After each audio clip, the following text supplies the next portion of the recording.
Awesome. Okay, y'all, I am so excited. We have an amazing guest that is going to share so much of her knowledge with us.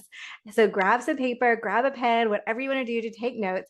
Please welcome Brandy Mabra to the show. Welcome, Brandy. Thank you so much. I'm so excited to be here, and I don't feel the pressure at all for this conversation to be Oh, so no pressure. amazing. So thank you so much. Oh, awesome. Well, for those that don't know you, I would love for you to share your story of how you ended up here. Oh gosh. So I would love to say like it's a straight and narrow path and I knew exactly what my purpose was and passion and everything else too, but it was long and windy. But I'm excited because my story got me to where I'm here today. And so it's always nice how things are, end up aligning for us and just kind of leave the breadcrumbs. So essentially, I live in North Carolina. I'm originally from Ohio. And when I moved here about 15 plus years ago, I got into practice management and was able to work my way up to the C-suite. So for some people who don't know what the C-suite is, then I was with the CEO, I was a COO. I've been part of multiple leadership teams when it comes to corporate and small private practices, and I've gained like all this knowledge and experience. And so that's kind of where my career path it led me. Along the way, I'm a mom. I have for a few years, several years actually, I was a single mom. So now I'm part of a blended family of four. And so my family is my priority. They are my rock. And so essentially, as I was building practices and being hired to do so, and being hired for my expertise and my knowledge, and can you help us grow? And can you help us restructure and refine? I got tired, which I'm sure a lot of practice owners can relate to when you're trying to, really build something that needs to be profitable and sustainable, and you have team and all the operations and different personalities and providers and all of the things. And so I got tired. And so my foundation is my family. So essentially I started to think about ways of like, what do I want for my career? And I've always loved the business side when it comes to the practice. I love the team side. I love being able to help. And so I would always go in, fix a practice and get it to where it needed to be. And then I would want to move on to the next role, which is how I was able to move up the career path. And so essentially what I did was I created my own company, not knowing that's exactly what I would be able to do. So when I first started my business, thinking I was going to be able to do career coaching, because I would always get asked, like, how were you able to get promoted? How have you been able to take advantage of all these opportunities? How have you been able to make the money that you made? And so when I first started my business, I did that and hated it. And so, so essentially what happened was I started to get on podcasts for private practices. And I would start talking about my healthcare experience and things. And so shortly after I was getting, emails and DMs and requests, can you please help me from the business management side? Can you help me understand things? And so it kind of found me. I had already been doing business coaching because I made the transition from career coaching to business coaching. But once I start having some of these conversations when it comes to, just the craziness of healthcare and just being able to balance trying to build a practice or grow a practice or scale a practice, all the ideas and the big visions, I knew I found my jam. So I love what I get to do today. I only work with private practice owners. My program is specifically designed for private practice owners. And so it's really teaching them the business side so that way they understand the team piece, the mindset piece when it comes to being a CEO, the money piece, the operations piece, because at the end of the day, I know that that's some of the biggest things that will either make you or break you when it comes to your practice. So that's what I get to do, and the long version of it. Oh my gosh, I have so many questions because you're so right. Like a lot of our listeners, a lot of people I talk to, the business side isn't what we went to school for. We want to help people and talk to people and really fix the clinical side. And so we're needing that business side.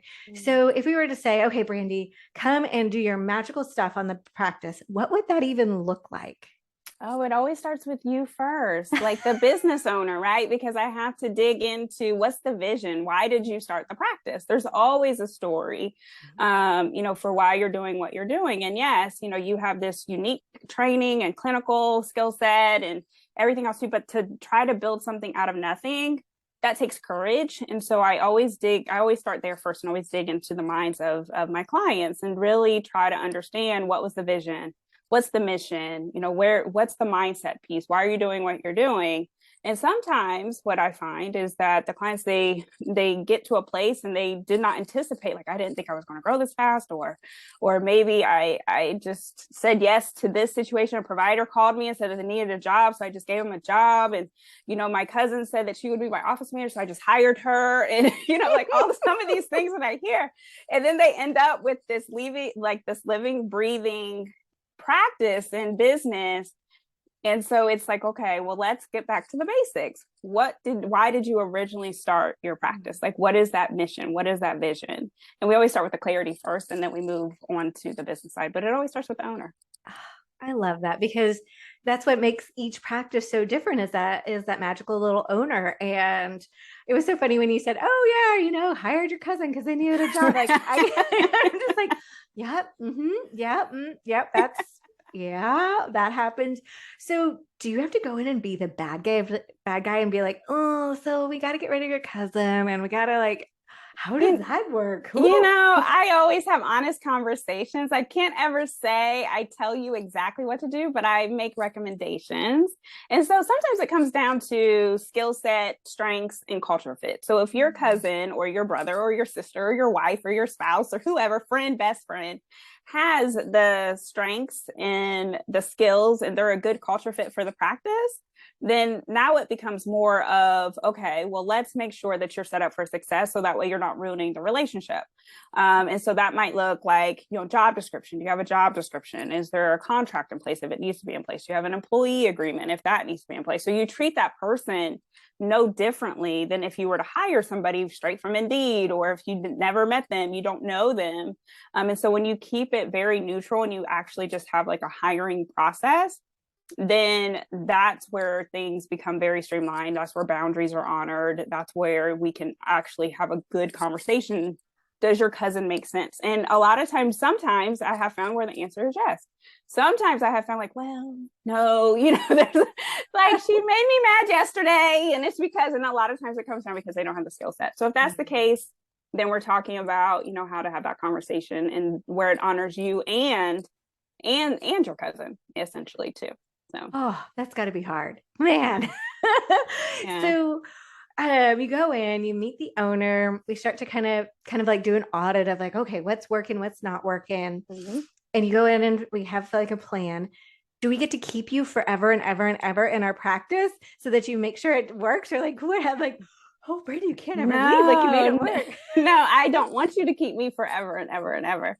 I want you to actually learn the business side and be empowered to know that you can do this. You started this. I'm here for you.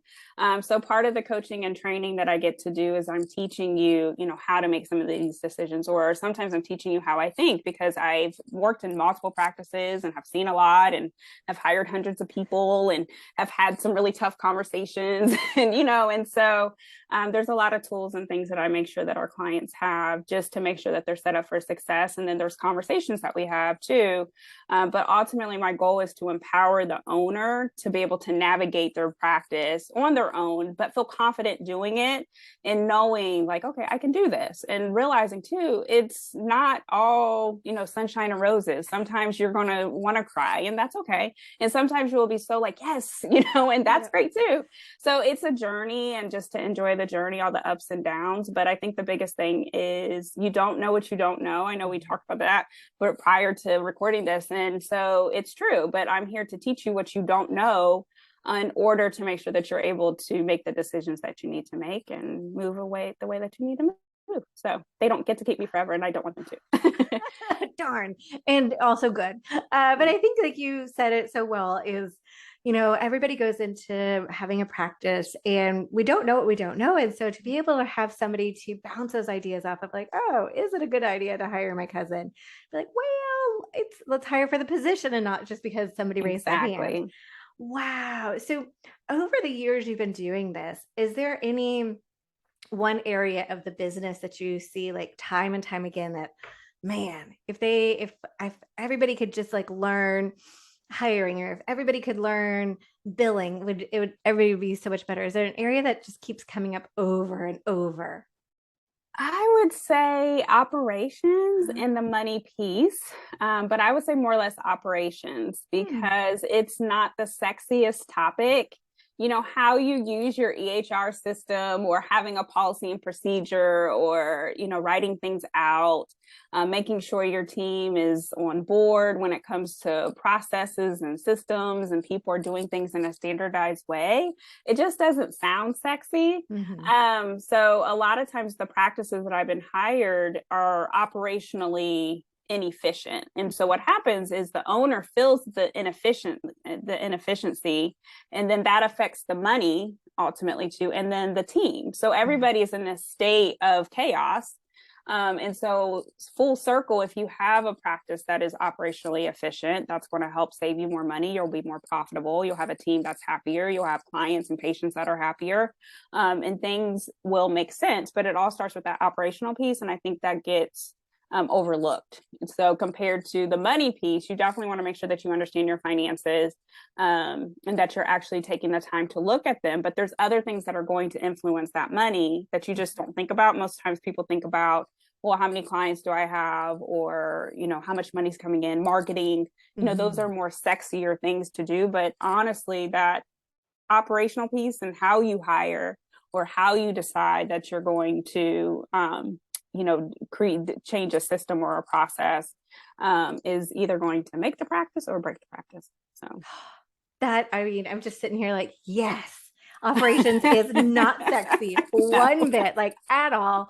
I am a million times guilty of like, I'm going to go to marketing because it's way more sexy and that's way more fun. And I don't have to write anything down and it's more creative. Whereas operations is like, after this email, you will do this. I'm like, but honestly, like my goal for every person I work with and just my presence, or even while I'm on this podcast, is for the owner to realize like you can have a practice that can run without you. You can have a practice that can continuously have revenue that's coming in and it's not dependent on you. And when you do that, that's truly where things become fun, because you can leverage the practice in a bigger way. You can take vacations. You can, you know, have time off. You can, you know, go speak on a stage or write a book or help more people. You know, anything that you want to do that's in that vision, that true vision that sometimes people are scared to even talk about, comes when you have, you know, this is how you send the email, or this is step 2 or step 1 or step 3, 4, you know, is because you're teaching somebody on how to move in their role in order to make sure that you're not coming back to tens of thousands of emails or wearing the 62 hats that you wear in a day, or, you know, having people call you on your day off because they have questions or ping you, you know, all the time. And so it's, you know, but again, it's like, oh, why should I do this? Because you're going to save yourself so much time in the long run. You know, I always say that the 1 hour of planning saves you 10 hours of doing. And so when you start to get back that time, just thinking about, you know, what could you do with 10 extra hours in your week or in your day, or some people's days, because they spend, you know, the amount of time that they work. But yeah, so. It's when you're talking about like, oh, you'll get to take a vacation. People aren't pinging you. Like, I know everybody listening is just like, wait, what? What? She's going to do that? Like, just by writing stuff down, it's going to like make me have a sane life. Like, this sounds amazing. Yeah. And I think that that's something that, again, nobody talks about is the operational side, because it's not sexy. Yep. And so I guess kind of, I've been thinking through like our own pain points and some of our own things. And I guess, you know, being the type A person I am, I want everything perfect and I don't want anything to fall through the cracks. Is that where operations would like fix all of that? Yeah, it would help with it, because ultimately you're setting your team up for success, right? So the other part of this is having the people in place, the right people in place that can actually see out like the policy and procedure or the standard operating procedure in order to ensure that things aren't falling through the cracks. Now, realize no one is perfect. There will always be something that's going to potentially happen. But at the same time, if you set your team up for success, and one of the things I always say is if you give your team the resources that they need to be successful, then that's a game changer. I spent so many years truly in building practices, burnt out out because my team did not have the resources that they needed to be successful. And every time that they would come to me, I would fix it. Oh, you need me? Sure. So by the end of the day, I hated the sound of my name. I was so exhausted. I was tired. And a lot of it had to do with the fact that there wasn't anything that was written down. We weren't operationally efficient. I didn't understand the money piece because I didn't have time to actually look at things. I would always get feedback, well, you need to be more strategic, or you need to look at things from a higher level. And I'm like, what?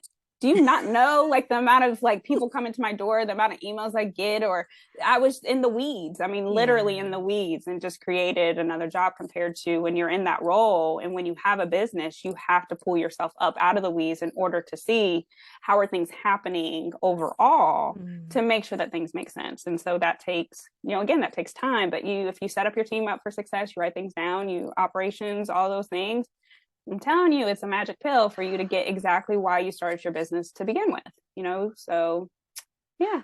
I love that, because you're so right. It's so easy to get stuck in the weeds, and everything feels like a fire, and everything feels so intense, and it's impossible to really look at the big picture, and it's easy for things to fall through the crack. And I love that, being able to fall back on policies and procedures and operations, and the simplest thing of writing it all down. And I guess, so forgive me, but it's this sounds too good to be true. If I just write things down, people will follow them. I guess, how do you take something from writing it down to making them actually do it? If it was just that easy, oh, it's done, it's documented, there's the document, let me just put it here, or let me just email it to everybody. It'll be great and wonderful. Everyone will be exactly on the same page. No, that's step one. So, let's talk about step 2 and step 3. And you have to communicate it. And one of the things too, I met with a client earlier. One of the things we were talking about is, yes, you can have the policy and procedure, but you have to hold people accountable to it too. And sometimes just human nature, we will test things, we'll forget things, we might have the best of intentions and just not act on it. We might be like, oh yeah, you did say that. But if you are consistent in how you show up, in your practice and with your team, and you have conversations on a regular basis. So some of the things that I do with my clients is we talk about the meetings, not over meetings, but the right meetings to have. We talk about doing huddles, so that way it's quick communication. We talk about, KPIs and metrics, just to make sure that you're setting your team up for success. But a lot of it too is just making sure, again, that they have the resources and that to be successful, but that you are holding them accountable to it too, and not just saying, oh, yep, we have this policy, it's okay if you didn't follow it, no big deal. I'll let you slide. And everybody watches that, especially as your team gets bigger. So it's the consistency, it's the accountability, it's the, regular reminders just to make sure that everybody's on the same page. And then also bring your team along. So don't feel like that you have to write this policy and procedure, because if you're not actively doing that role, ask them, hey, I think that there's an opportunity to streamline things here, or to have a policy around it, or to write things down so everyone's on the same page. What do you think? Bring them along with you as you're implementing things or refining things or holding them accountable. And so that way they're not feeling like, oh, you're just telling us what to do, but you're engaging them as part of the process. And that way they'll have buy-in for what you're doing. So I love that. I think, yeah. Okay, so if I don't write it down, they're not going to magically do it. So we have to train, keep them accountable. Yes. But I like this idea of bringing them along so they buy into it. But you mentioned twice that, do they have the right tools? Well, I don't know what I don't know. What tools? Do they need more paper and pens? Do they need a better phone? I guess, is that something that you go in and assess of oh, your team would be better if I have any different tools? Is that something that you kind of help? Yeah, we look at some of the systems and processes that are in place. The biggest thing, honestly, would be the EHR. So that's the number one tool in any practice. And so, are they comfortable? Are they using it to its most efficient, way? Are they set up for success that way? Some of it does come down to, some of the other things like phone systems. Some of it comes down to just training, so if they are scheduling, do they have scheduling guidelines? So that's one of the things that we talk about for providers. If there's a bunch of different types of personalities in the office, or are there clinical guidelines for how you need to show up clinically, setting expectations. And so a lot of that in the beginning, it's just you, but you're still making clinical judgments. You're still, maybe scheduling, you're still doing billing, you're still, really honestly creating your own policy and procedures. The missing link is that you might hire an administrative person, you might hire on another provider, and then you just expand and grow, but nothing ever gets put down, or there's no paying attention to how you're doing things, or how you think, because ultimately as you add more personalities to the mix, that's where things can become complicated. So when you have 5+ providers, and now you have maybe a couple admin people, now you're saying, well, this provider likes to be scheduled this way, this provider likes to be scheduled this way, this provider takes this insurance, this provider is self-pay, this provider, and so that can be very confusing. Or we handle,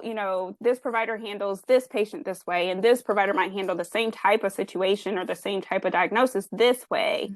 And so sometimes it's just bringing along, again, the team. So administratively, how should the practice run? Clinically, how should the practice run? And so every provider, of course, has their natural expertise and how they like to practice, but finding where's the standardization that we can agree on in order to make the practice run more efficiently, because that's going to help everybody. It's going to help the clients and the patients. It's going to help the providers. It's going to help the administrative staff. It's going to help the owner, because everybody will, again, be on the same page, and that communication will be on point. Oh, that just sounds like a breath of fresh air, where it's like everything is just like churning away and going, as opposed to just fragmented. It feels like it's all cohesive. And so it's easier for that like wheel to turn and grow and all that. Oh, it just sounds like a breath of fresh air when you explain it that way. I'm like, oh, where were you all these years? I was being prepped and prepared going through my journey of having to learn all this, and like, oh my gosh, like, goodness gracious. So now it's definitely, it's fun. It's being able to help, especially because with the private practice owners, they have such big visions, and we need those practices to stay in business because our world needs them, our nation needs them. There's so much chaos. And so if you have a practice and you're burnt out, I have clients who are 7-figure, businesses, and they're like, I would sell it today for $1. And by the time they get to me, and I'm like, oh gosh, like, that's not good. I mean, $1 million practice, you want to sell it for $1? Yeah. But it's true. It's true. And it's just because they're burnt out, they're tired. And a part of the reason why they're tired is because on that first step, they were just trying to get clients in the door, trying to get established, trying to, create a job for themselves. And so one of the things that I always recommend, especially for the newer practice owner, is thinking ahead of time. So yes, right now there's certain phases. So yes, concentrating on marketing, getting clients in the door, making sure, but along the journey, also think about your mission and your vision, and realize that you're not going to be this person forever. You're not going to be in the solo space forever. So thinking about too, when you have another provider, when you have a team, when you have the admin person, when you have the multiple providers, making sure that you're setting yourself up for success along the way. And I always say making long-term decisions compared to just makeshift decisions, because that can definitely, you can make the money, you can grow, but it won't be fun, and you'll hit a wall. You will hit a wall at some point, like, what in the world? And the practice will control you compared to you controlling it. So it's mindset shift. It's so like when you're saying all of these things, I just hear our listeners and past coaching clients, I'm just like, yes, like I've heard all of it. And it's so refreshing to be able to know where people need to like get help of, just like, if you are burnt out, if you are like struggling with like having to put out fire after fire, things falling through the cracks, hiring your cousin when probably you shouldn't. Like, it's so refreshing to know that there is an answer. And I know we could like keep asking 1,012 questions, but where should somebody start? If you were going to give somebody some advice today, like, where should I actually start? If we're not ready to like jump on the Brandy bandwagon and hire you, where should I actually start today? Yeah, today, again, I want to say start with the mission and the vision. Get really clear on what you are building and start there. Because if you start there, you're going to make sure all the decisions that you make, the clients that you start serving, and the patients that you start working with are all in alignment with that mission and that vision. And the same thing, as you do get to the point where you're hiring, is this person in alignment with my mission, or is it just, oh, it sounds good, let me go ahead, let me try it out, let's see what happens. And so that way you're asking yourself the question, is this in alignment? Does this make sense? And then you put data to the question. So financially, does it make sense? Is it going to get you to where you want to go? What is needed for that person to be successful? What is needed for you to be successful? And so it's not so much just moving, and so just going from one task to another task, which is really easy to do in the beginning. And oftentimes there's, a definitely expertise out there. Focus on marketing, niche down and go, be on social media or go to an event or create your referral network. All of those things are equally as important, but also remember why you're doing what you're doing and why are you starting what you're starting. So that way you always have a touchstone to go back to, especially as you start to make more complicated decisions in the practice. So I love that. Know your why, because when you're ready to sell $1 million practice for $1 and you're burnt out, you can go back to your why and exactly. And then reach out to Brandy immediately. Yes. I am here for you. Well, speaking of which, how do we get a hold of you when we are at that place of we need you? How do we find you? Yeah, well, you can always find me on Instagram. So I am at Savvy Clover Coaching. So SAVVYCLOVER coaching. And then you can find me on my website too. So savvyclover.com. There is waiting for you. I host monthly a 2-day free seminar where we dive into the business side of things. And so you can definitely register for that, or there is a business health checklist that is there for you too. So. Well, we will have all of those links on our show notes. Make sure you go and check out Brandy. She is just as magical as she sounds. And I wish I knew you back when we were in that struggle bus phase. But Brandy, this has been such a delight. You are absolutely needed in everybody's life. So thank you so much. Thank you. Thank you for having me today. It's fun. Take care.